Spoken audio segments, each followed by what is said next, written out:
Je ne sais pas s'il y a encore un mot à dire. Je pense que vous aurez senti dans ces quelques minutes où Stéphane a parlé et où Hélène a expliqué un peu ses recherches, ce qui nous est arrivé à nous chercheurs, je crois qu'on peut le dire à Stéphane et puis après à moi. Stéphane a expliqué le jour où il nous a présenté Hélène, il y a 2 ans en séminaire, que sa vie de chercheur avait été complètement bouleversée. Et je dois dire que à la suite de la rencontre avec Hélène, la nôtre aussi. Je crois qu'on ne peut plus voir l'humanité, on ne peut plus voir le travail de chercheur comme nous le voyions tranquillement avant. Alors pourquoi le Rwanda pour le prix Pierre Simon? Peut-être je vais, pour des raisons personnelles, pouvoir établir cette chaîne. Dans le livre que mon père avait laissé, vous savez, ce Liber Mutus, qui est ce livre de l'initié aux pages blanches qui reçoit les réflexions de l'initié, qu'il avait ouvert en 2001, il y a un premier item qui s'appelle Nuremberg. Et c'est un procès que vous connaissez, auquel il avait assisté encore très jeune. Je crois que c'était son premier acte d'homme public, en forçant les portes des ambassades, et grâce d'ailleurs à la médiation d'Edgar Faure déjà.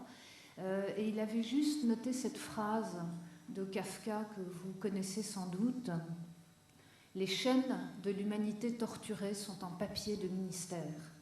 Et il s'était interrogé sur la psychologie des dignitaires nazis qui se trouvaient sur les bancs de ce procès en se demandant, je cite, est-ce qu'il y avait un processus évolutif qui puisse conduire à un tel équipement mental? Eh bien, je crois qu'entre la recherche d'Hélène et la réflexion de mon père, la filiation est absolument directe. Le génocide du Rwanda, dont on ne sait pas finalement s'il achève le XXe siècle ou s'il débute le XXIe, marque notre histoire, non seulement, Stéphane l'a rappelé, par l'ampleur du massacre, 800 000 morts, mais surtout parce qu'il fait absolument voler en éclats, je crois que vous l'aurez compris en 10 minutes, toutes nos catégories de pensée. On ne peut plus comprendre ce que c'est que l'humain quand vous apprenez que quelqu'un a massacré ses propres enfants, sa femme, que les massacres ont eu lieu dans les églises et que les gens partaient, comme le disait Hélène, pour travailler, entre guillemets. Je crois que c'est d'abord cette perplexité, non pas déni de réalité, mais nécessité de comprendre, que récompense le prix Pierre Simon remis à Hélène Dumas ce soir.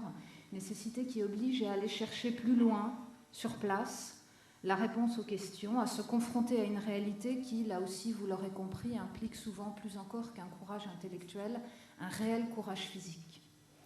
C'est ensuite l'idée que les mots doivent engager l'action et que cette dimension opérative éloigne aussi bien des anathèmes que des bons sentiments. C'est enfin le principe selon lequel la réalité ne nous dit rien si nous ne la relions à la lumière de son horizon philosophique qui est la dignité de l'homme. À cette dignité, je crois que Pierre Simon a donné dans diverses circonstances et sous différents tabliers qu'il l'a porté au plus haut. Alors je crois qu'en nous permettant de comprendre ce qui s'est passé là, Hélène Dumas répond à l'ambition que nous avions mis dans notre prix.